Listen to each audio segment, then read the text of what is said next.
this video is out. Metroid 2 Red Edition does exist, courtesy of my Super Game Boy. So, we're going to go ahead and clear this file out, start fresh, and let's get started. And Metroid 2 is one of the first, it's actually one of the first games I've ever beaten.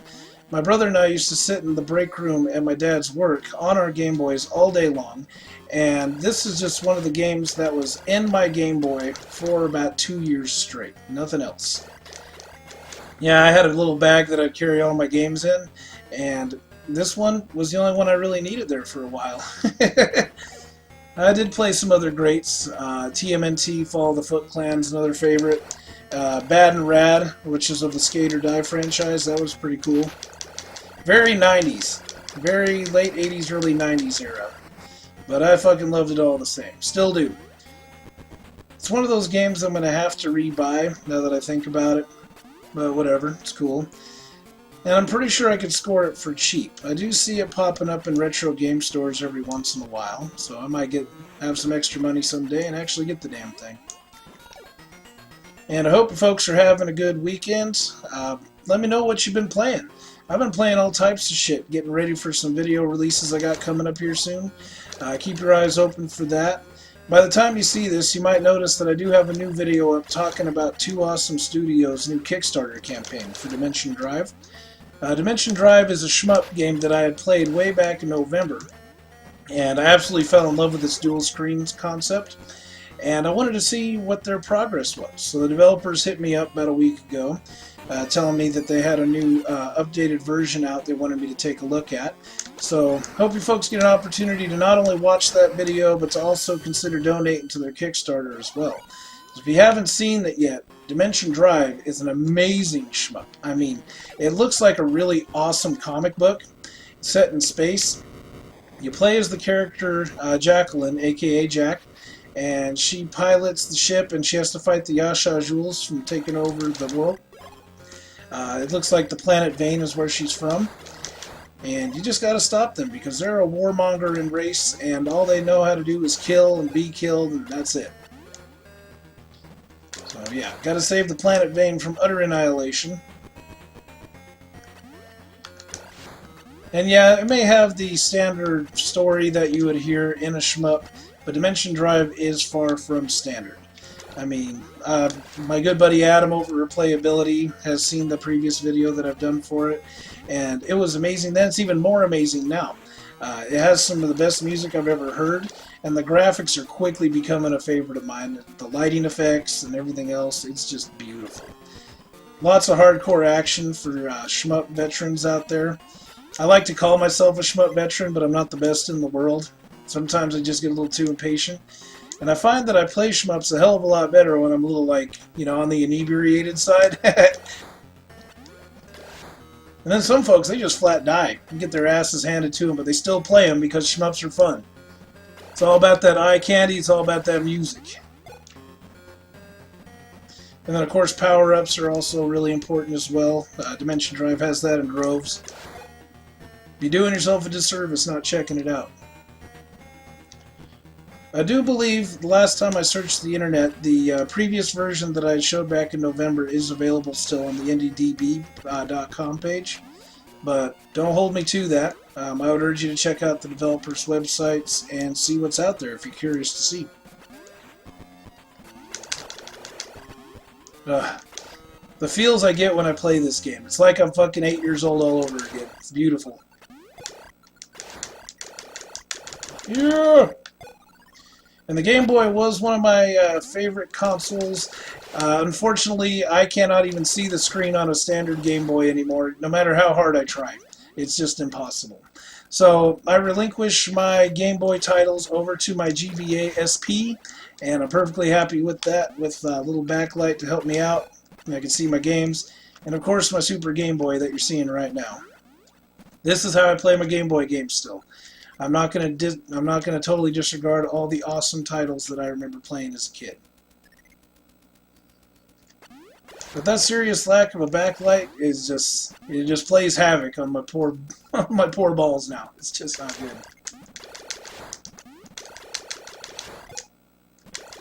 Now these guys will endlessly spawn.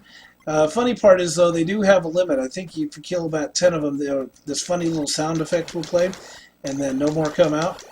So yes, they can go extinct. But I think they do regenerate, so if you need to farm for any sort of like life or anything else, that'd be the way to go. I don't think they drop missiles, though. I don't really see them drop missiles. Okay, so we're going to spend a little bit of time in here now, and we're just going to check out these hallways. Now this one is going to lead us to a different vertical hallway, but before I do, I'm pretty sure there's a power-up down here, and I'm going to go ahead and grab it. Oh yeah, this is the bomb, so we're going to grab the bomb now.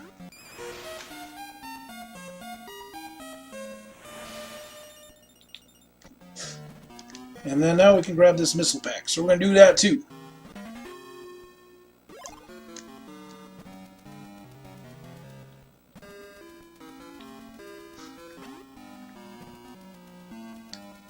Alright, audio levels and everything are looking good. I'm just paranoid now, okay? Because I had all these technical issues earlier, and I just don't trust anything now. If it's a goddamn machine and it doesn't breathe, I don't trust you right now. Okay, we'll just get that right out of the way. Call me bigoted if you want. Then I gotta remind myself, though, they've been created by humans, so of course they're gonna be imperfect. Yeah, they add convenience to your life and everything, you know, machines do, but again, could also cause problems because it's just imperfect. It's a machine, it doesn't feel shit. So if something fries in it, then it totally forgets how to act. I forget what this is. Oh yeah, the ice beam. Snatch it up. Before we move on, though, I'm going to jump down here and I'm going to see if there's anything that is hidden from view. Nope. Okay. So now we can move on.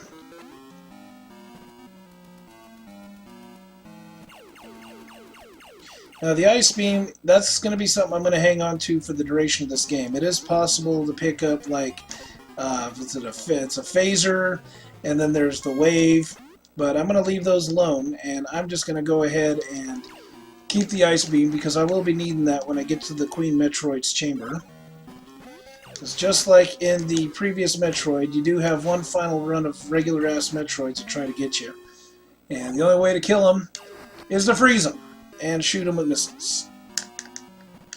God damn it. Okay, this is how you get this missile tank up here. You got to let this thing hit you. Do not just run over it and then run right back down the hole. That's the biggest way to fail, trying to do that trick. So yes, just wait for your invulnerability thing to quit flashing, and then you can pick it up. And I think that was more or less happened because of the technical limitations of the Game Boy. You couldn't tell that you were standing over it if you were flashing like that, because it was too busy focusing on the animation. It's just interesting to think about stuff like that. Like how the developers were able to work around certain snafus within like a code and try to make things work because of limitations due to the hardware. But that's what makes the whole video game industry amazing, is trying to find ways to exploit limitations and not cry like a bitch when they happen. Kind of similar to what I'm doing right now. Twitch is like, oh no, Lumpz, you aren't doing a motherfucking live stream today, I'm sorry. Well, fuck you, Twitch, because I'm doing it right now. I'm recording offline, so you can't fucking stranglehold my shit, and then I'm going to stream it later when you decide to stop being a bitch. That's exactly what I'm telling you right now. Nobody tells Lumpz the Clown how to do their shit. Nope. We're going to spider ball our way out of here. Now the interesting part is going to be to see if I need to upload this to some sort of video server or if I can just play the raw video file. I'm not sure. We'll find out. It's been so long since I've done that that I actually forgot how and what I could get away with. I really need to make notes. My poor brain gets overloaded sometimes.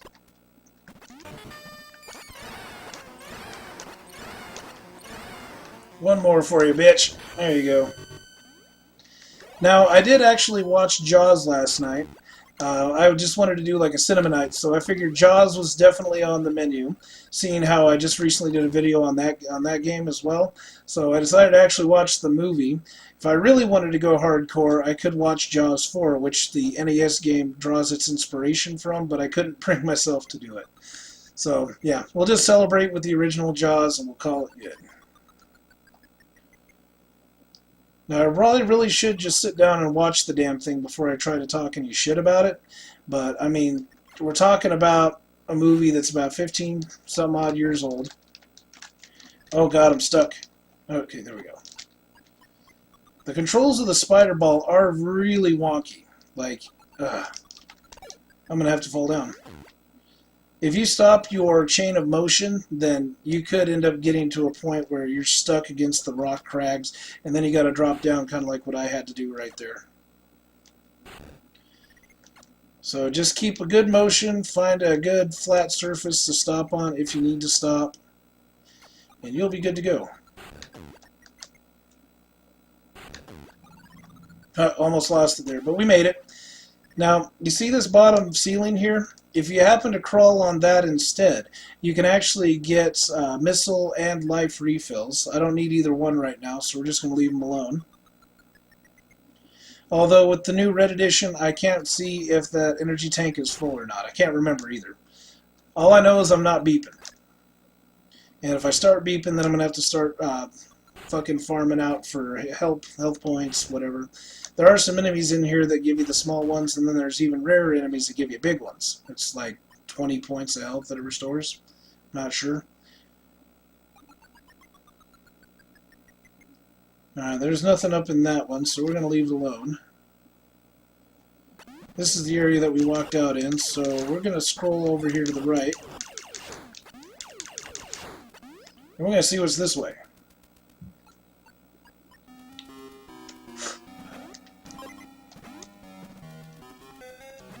Yeah, it looks like another vertical hallway. So before we go that way, being conditioned tells me that there might be something over here. So we're going to go to the bottom one first, then we'll hit up that right one. Wait a minute. We've already been in here. What the fuck's going on? Ugh. Oh well. So what we're going to do with that little bit of information is we're going to go right back where we started. And then we're going to climb up that ceiling, and I'm going to see if there's anything that is on that center area. I guess you could call it like a floating building or whatever. This is SR-388. Nothing needs to make sense around here, right? So we'll jump up, hit up the spider ball. Not get hit by this guy if we can help it. Oh, that was damn close.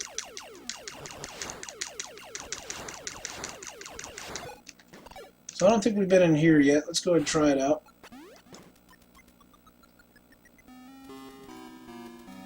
No, we have not. Let's grab up some missile tanks. Ha ha ha ha! Die, you fucking birdhead. Now those might be, they kind of look like Chozos, so it's kind of sad that I gotta shoot them because from what I understand, Chozos were a peace-loving race, really smart, and I don't understand why all this hatred for them and why their bodies continue to get raided. Wait a minute, okay. That was weird. It took me right back to that little vertical hallway there. See, we got the spider ball down there. We're at 37 Metroids.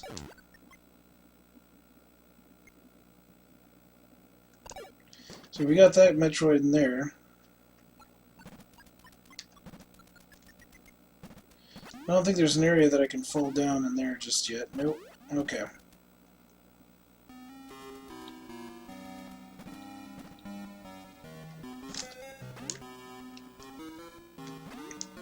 So we're going to go further right this time.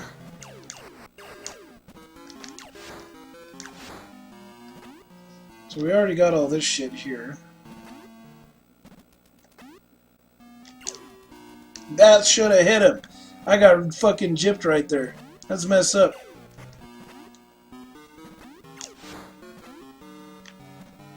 I'm pretty sure I got what was over here. Yeah, this is the ice beam. Never mind.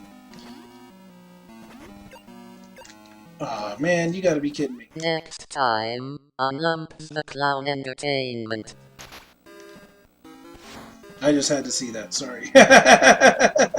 Like, oh, you're gonna shoot me again with your little fucking projectile? Damn bird, pow!